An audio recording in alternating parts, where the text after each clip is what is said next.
Hi there, and welcome back to Energy Flux On Air.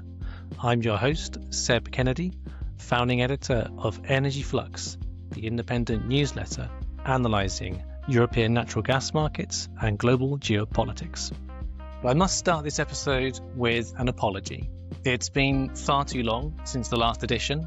It's been an insanely busy summer of travel, conference reporting, networking events, and most exciting of all, building major new expansions to the Energy Flux platform. I'll talk about some of that at the end, but what I thought would be really useful and interesting for listeners is to talk through the many layers of significance to today's Alaska summit between Presidents Donald Trump and Vladimir Putin. Trump is, of course, flying to Anchorage to host a high-level Russian delegation.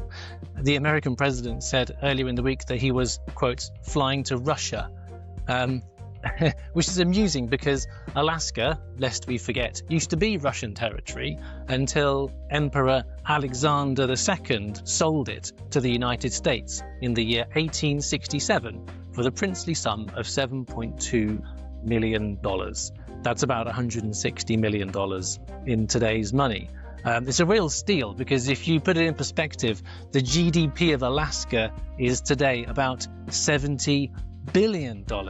So that Alaska transaction, that really was the real estate deal of the century, and one that even the greatest real estate tycoon of them all, Mr. Donald Trump, has yet to surpass.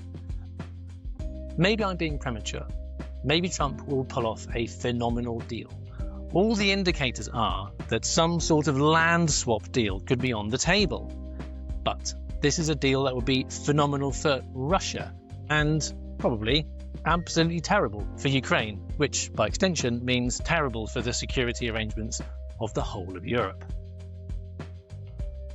Among the many possible deals floated around ahead of today's meeting, and I won't go through them all because others have done a thorough job of analysing the options, there have been reports of an Alaskan minerals deal for Putin. This would involve granting access to mineral rights in Alaska for Russian companies and entities to exploit. This, frankly, preposterous idea inspired the title of this post and this podcast, Make Alaska Russian Again, or MARA.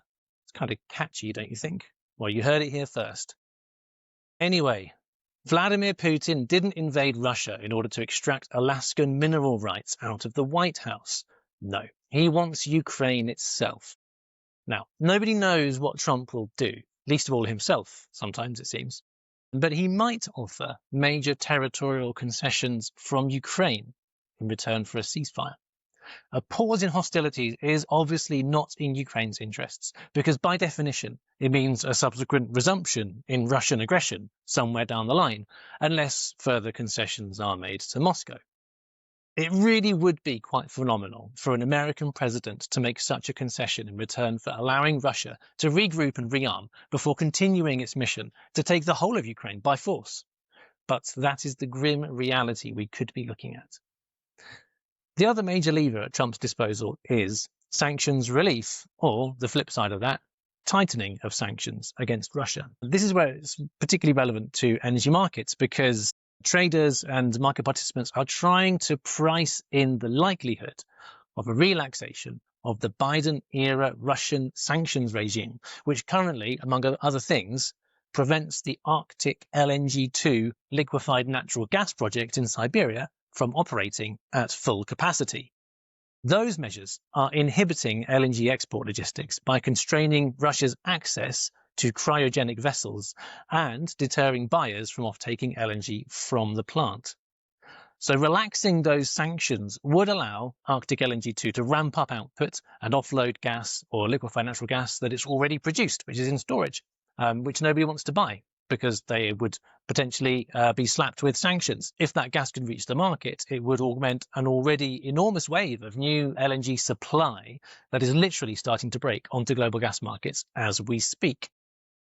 Natural gas prices on EU-traded hubs and in the Asian LNG spot market are already notably soft amid rising supply overhang and lackluster demand. So any hint of sanctions relief for Russian LNG would in all likelihood, trigger an even deeper sell-off in European and Asian gas futures. However, I must say I'm dubious about whether this will be forthcoming, and it could even turn the other way, i.e. there could, in some circumstances, be a tightening of the sanctions or perhaps the tariff regime towards Russia. The reasons I say that is that the US Senate is sitting on an extensive Russian secondary sanctions bill that targets Moscow and its allies in China and other countries that buy Russian oil exports and therefore fund Russian aggression in Ukraine. Trump has shown he is willing to turn the tariffs screw, for example, on India for buying sanctioned Russian crude oil. I expect Trump will probably keep sanctions relief in his back pocket as a useful carrot if he needs it. And we all know that Trump loves offering Putin carrots, and he's less keen on hitting him with sticks, which is a shame because the threat of tariffs is a handy stick. Let's not forget, the only country in the world that has not been hit with Trump's frankly insane Independence Day trade tariffs was, yes, Russia, which really speaks for itself. So to sum up in very broad terms, abominable land swap and grotesque minerals deal for Putin, yes/maybe. Sanctions relief for Russia, no, or at least not yet. We shall see. The broader geopolitical panorama for this summit I find absolutely fascinating.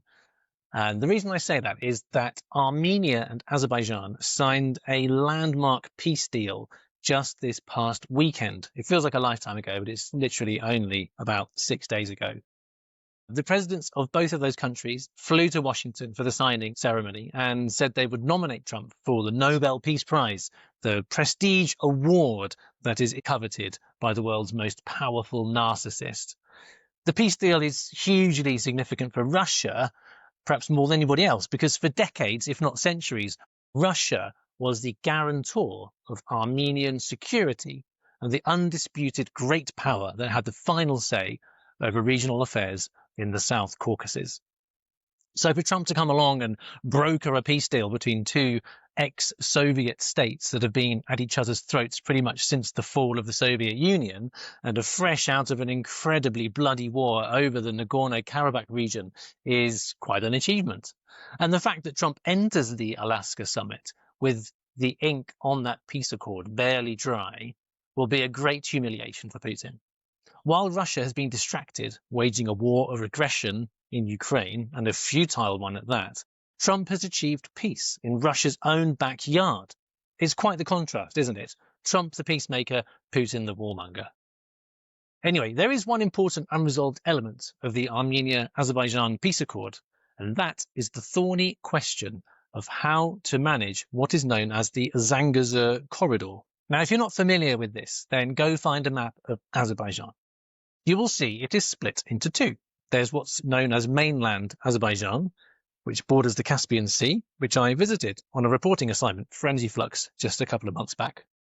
And there's the landlocked exclave of Nakhchivan, which is also Azerbaijani territory, bordered by Iran to the south, Armenia to the north and east, and Turkey through a very, very small strip of land to the west. Between those two bits of Azerbaijan sits Armenia. And one of the things they have been fighting over all these years is who gets to control the strip of land that divides Azerbaijan, called the Zangezur Corridor. It's a 40-ish kilometer stretch of highly strategic land in the South Caucasus. Now, I flagged to Energy Flux readers earlier this year, after my reporting trip to Baku, that the Zangezur Corridor could be the next geopolitical flashpoint. And I must say, the way that the Trump administration is handling this delicate issue certainly seems to be aggravating matters. Because as part of the peace accord, American companies are being lined up to operate the Zangezur Corridor and even rename it, and I'm not kidding, the Trump Route for International Peace and Prosperity, or TRIP for short. The TRIP project could unleash a highly profitable new Eurasian trade route that cuts transit times for goods traveling between Asia and Europe. And those goods could, in some vision of the future, include energy, or more specifically, oil and gas, if new pipeline capacity could be built in the region, a peace pipeline of sorts.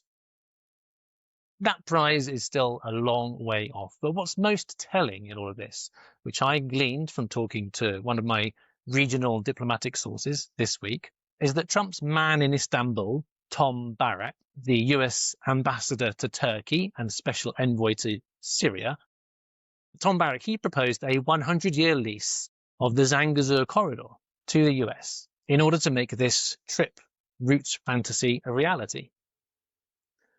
The lease idea was immediately rejected by the Armenian side because they are fresh out of a bloody years-long conflict over the sovereignty of this land, and they categorically will not consider leasing it to a third nation under any circumstances. So it is back to the drawing board on that one. What this tells us is that the Trump administration really does approach diplomacy as if it were the same as real estate deal-making. I mean, for a Manhattan real estate mogul, the idea of a land lease makes perfect sense. You know, one side gets money, the other gets control, everybody happy, sign on the dotted line, let's go and drink some champagne. But diplomacy doesn't work like that. It's fundamentally not the same as real estate. The idea of America leasing the Zangezur Corridor from Armenia was never going to fly. And the Trump administration might have known this.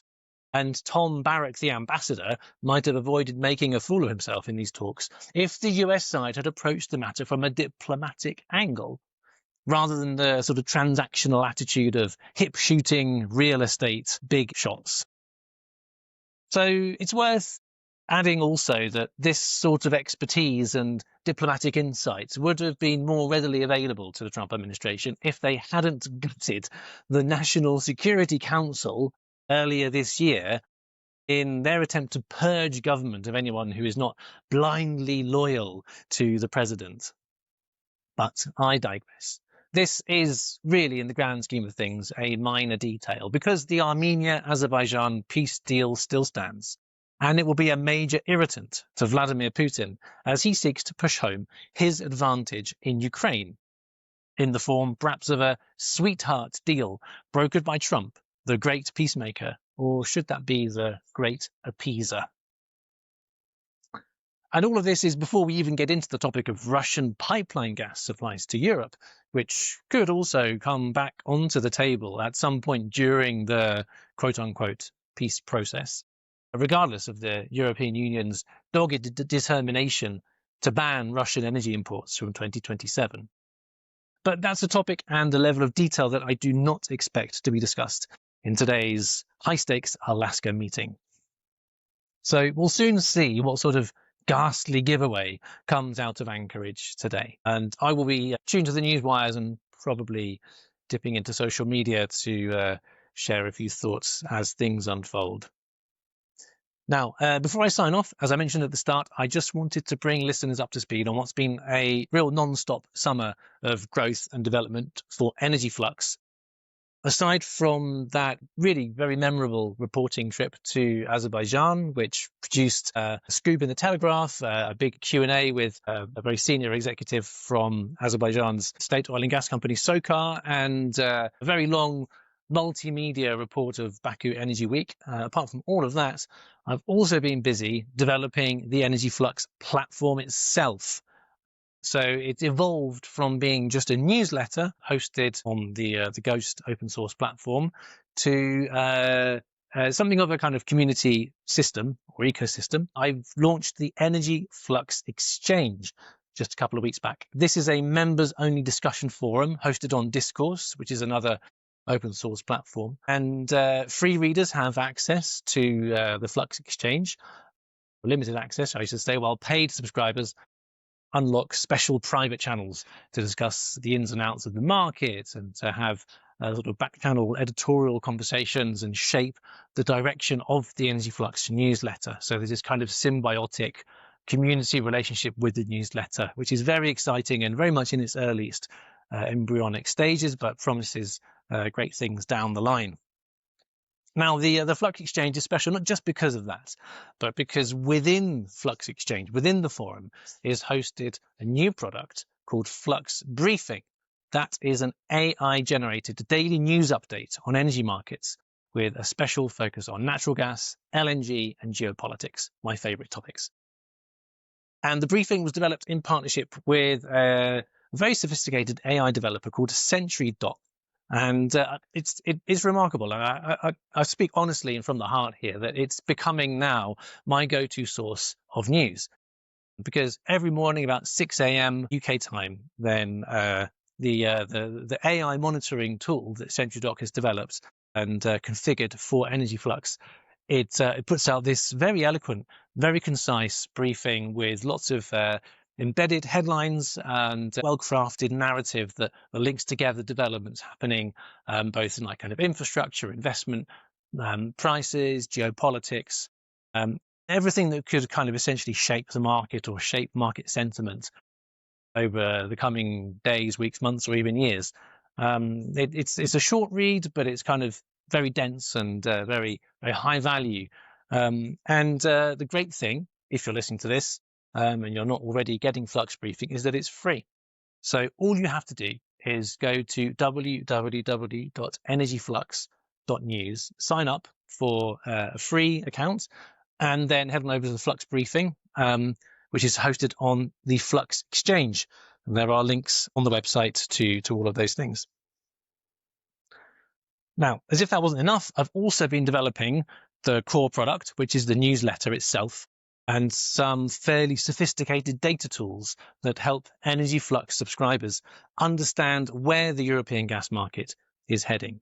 So these are the TTF sentiment tracker, which tracks the relationship between speculative capital and weekly price movements on the Dutch title transfer facility, being the most heavily traded of the European gas hubs and the kind of benchmark pricing for European gas, and the TTF risk model, which is a kind of even more clever monitoring tool, which takes cues from not only investment funds, but also the commercial undertakings and the curve slope, that's the term structure of TTF gas futures, to deliver a kind of signal score, which tells you kind of in which direction the market's moving in, what phase of the cycle it could be at, and to really signpost where prices are most likely to move over the kind of short to medium term.